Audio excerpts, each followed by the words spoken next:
and the children all can kind of settle back when they're listening to it. And it's a very nice, good night, you know, it's a nice book to read to children before they go to sleep. I want to thank Marianne Hoberman so much for being here with me today. It really was wonderful. And I love the idea of her poetry and rhythm, and I think it fits with the idea of taking time. I'm Mary Michelle for WVIP. Thank you.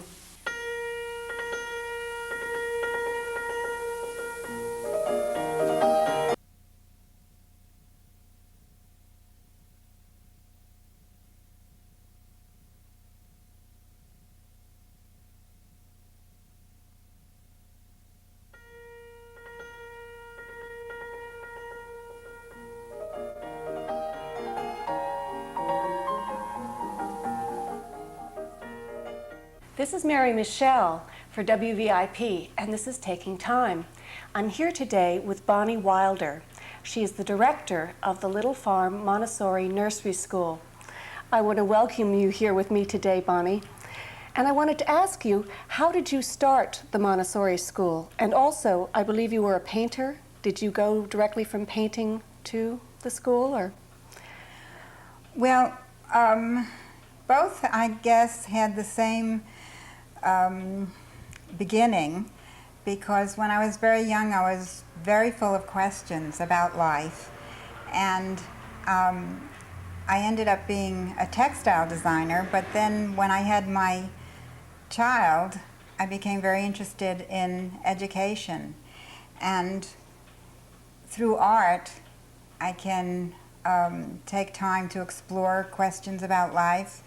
And with the children, of course, it's the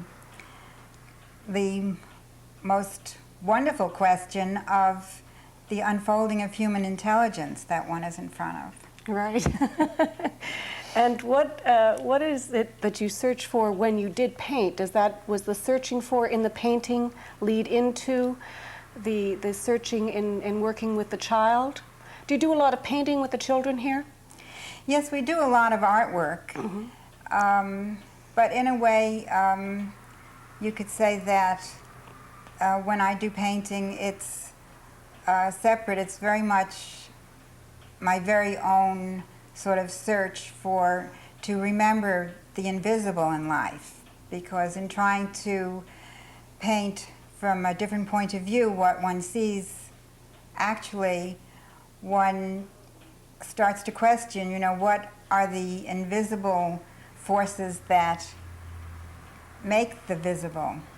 And this is something that children relate to quite easily, I think. They understand oftentimes through image, perhaps better than, is this part of the? Well, I think children, it's all so natural for them, and for a grown-up you have to relearn and go back to. Like, I remember when I first started with the children, I used to be upset that they wanted to paint purple grass and, you know, green people. And now I just think it's wonderful that they're free enough to do that. You've given them the space to be able to go with their imagination, so that's very important. Could you describe a little bit the Montessori method and how it is different? Well, the idea of Montessori is that one doesn't have to teach children, that the child is already born with a great desire to learn, and a wish to understand, and a wish to reach out and explore life, and that somehow when we come at the child trying to teach them what we think the child ought to know, we actually stifle their desire to learn, and they end up hating school instead of continuing wanting to learn throughout life. And could you tell me something of the background of the lady? It was a lady that started. Yes. What was her name? Maria Montessori. Maria Montessori. She first became a doctor. She was the first woman... In this country? No, in Italy. She was the first woman to actually graduate medical school, which in her time was a great feat. Which is when? The time? Well, in the Victorian times. It was about 70 years ago. Wow. And then she became very interested in children and in educating children. And she traveled all over the world and started schools. She explored and invented materials that would make learning interesting for children, because she felt that children are ready, willing, and able to learn all about their world. We just have to provide interesting materials for them. And What were some of, can you give me examples of what the original materials were that she promoted or came up with? She was the first one who started this hands-on approach, so that one might learn math by counting seashells or sorting seashells and arranging blocks from large to small, learning to count by using little objects. And she believed in offering many different subjects to the child, so that the child could find their own interest. And because interest is a real motivation for learning, and it involves the whole child when they're following their interest, rather than something that somebody is telling them, you must learn this or you must learn that. It seems to me that you have talked, in our previous conversations, you have talked about the nature of the emotion and the physical and these components and how they're taught in the Montessori school. Could you expand on that idea a little bit? Well, I think in traditional education, too much emphasis is put on just the intellect, and it's taking the child as just a fractured part of a human being. And in some independent schools now, they try to work with teaching the child math and language and geometry by having them build stage sets and put on a play, for instance, so that they're doing math, they're doing language, and they're doing a lot of different subjects, but they're doing it while they're involved in something that they're interested in. And Montessori also brought about this whole idea of the hands-on approach, where the child is handling materials, and instead of having group lessons, she felt that the children should choose what they'd like to do from a variety of things, so that they would be motivated again by interest, which is their emotions, and their bodies are involved because they're handling things and moving about the classroom. So again, it's the three parts, and when you have these three parts of a human being working in harmony together, it gives a sense of being more alive and being more fulfilled. So the three parts are the emotional, the intellectual, and the body. Right. Is that the idea? Right. And then when you work with them one-on-one, the idea is that you don't interrupt, that you allow them to speak a lot. You want them to come up with different ideas? To speak a lot, and also to finish what they begin. I think that this is one of her most important ideas, that one should respect the child and respect their time, so that we're not imposing, oh, now you have to stop in order to eat, or now you have to stop, we're going to piano lesson, or now you have to rush because we'll be late for swimming. Instead of the parent imposing a schedule on the child, to give the child time to finish what they're doing, to take a walk and just wander here and there and examine. Do you think we could do Montessori for seniors?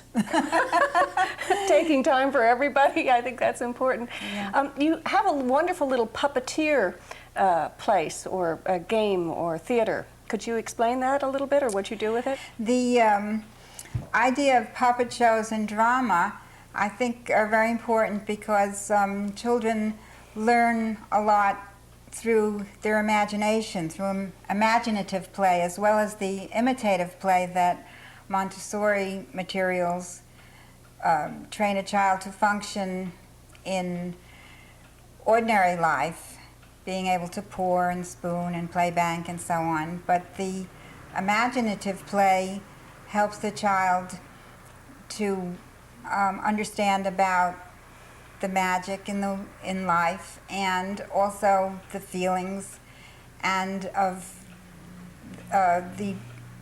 many of the fairy tales and myths from around the world give this sense of making extraordinary efforts to get something of value and using cleverness. I mean, magic is never just given free. You have to earn it somehow. Right. And this is a little different from Montessori's method, this idea of telling fairy tales? Yes, she didn't believe in fairy tales at all. She felt that the child should be concentrating on basing in reality, but this is an area where I disagree with Montessori.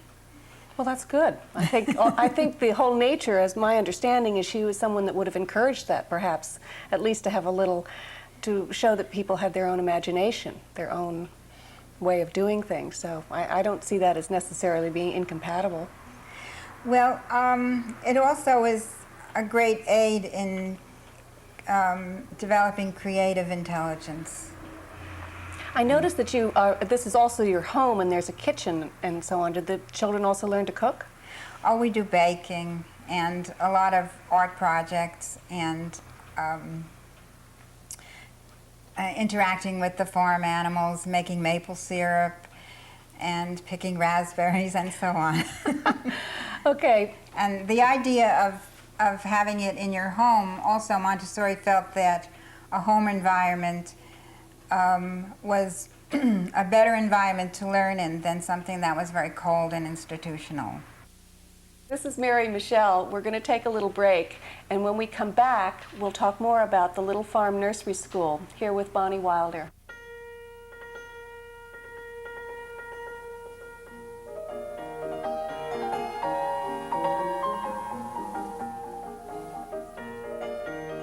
This is Mary Michelle for VIP, and this is Taking Time. I'm back with Bonnie Wilder, the Little Farm Montessori Nursery School, and we're having a conversation about just what is the nature of the Montessori Nursery School. And we wanted to talk a little bit about the nature of all of those wonderful animals that you have outside, and what is that exactly is the idea behind having the animals, and perhaps is there a little bit of a risk involved? Well, I think that it's very important for children to have real experiences. And unfortunately, life now, a lot of time is spent sitting in front of a screen for the child.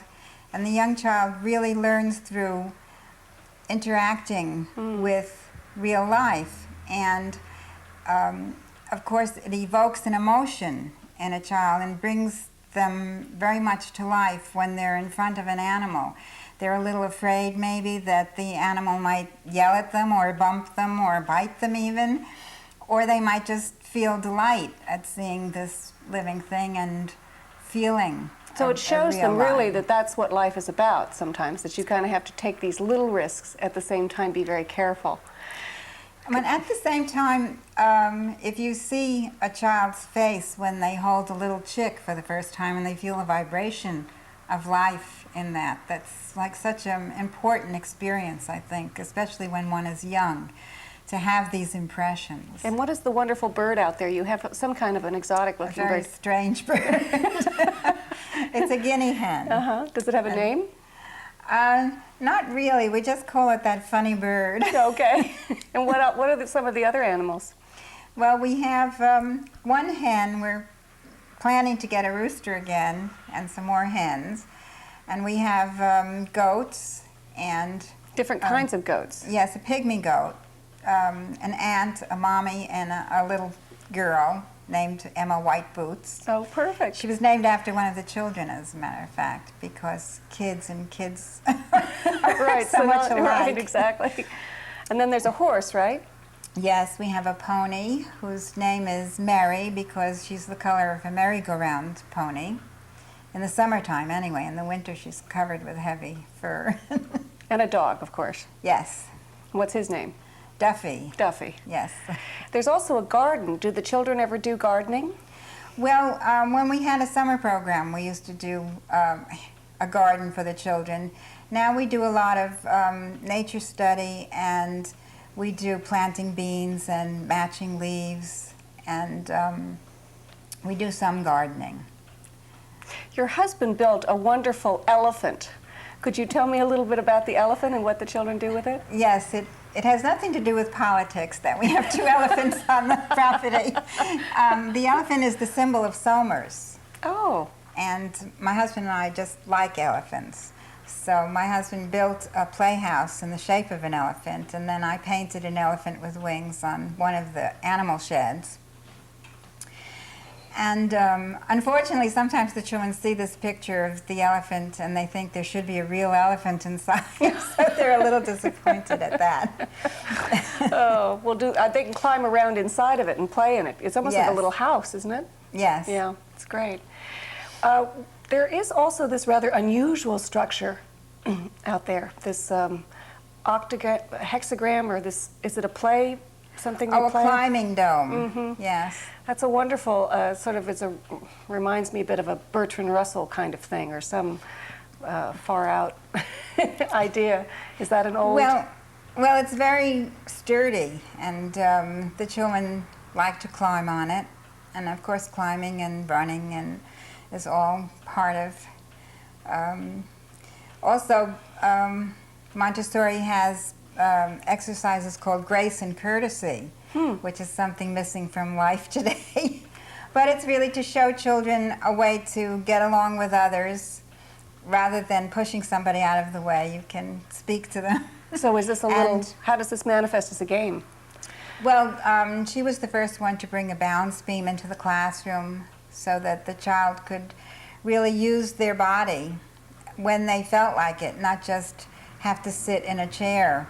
Because, of course, when she started, it was Victorian times and they had these big desks bolted to the floor. And she was the one that freed it all and said, have little chairs and tables and let the child play on the floor. And so this idea, I'm not quite sure, I don't quite get this idea of the balance beam and grace and what was the game? Courtesy. Grace and courtesy. So how does that work? They have to ask to be on it, or? Well, there's exercises in courtesy are just to help the child get along in the world with other people, because I mean part of what one does in nursery school is socialize the child.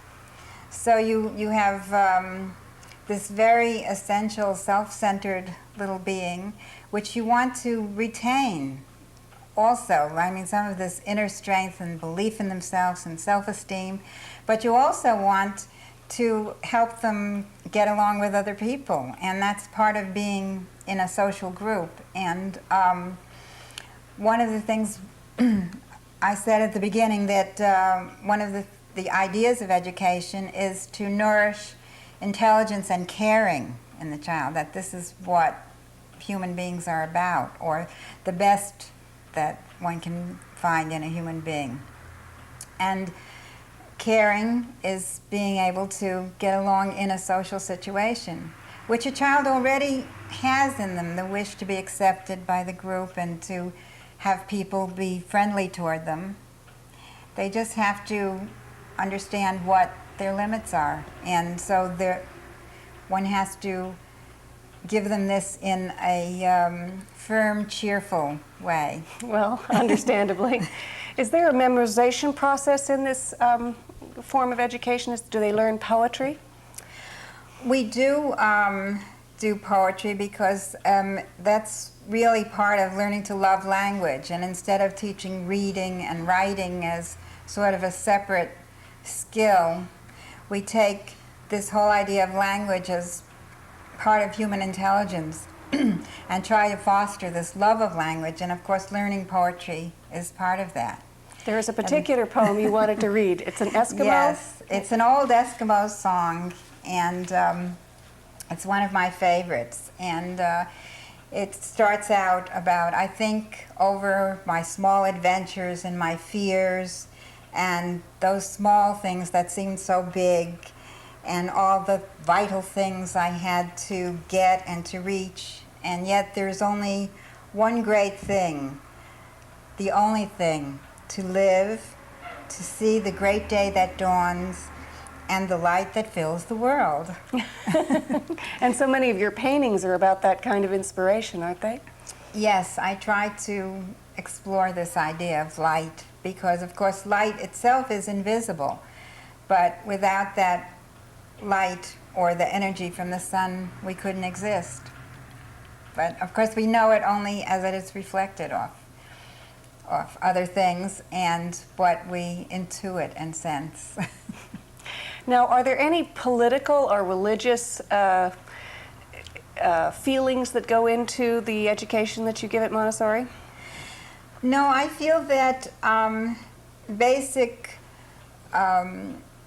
wish of all human beings is to help their child and to work for their child's welfare, because the children are the growing tip of humanity. And so I think that we study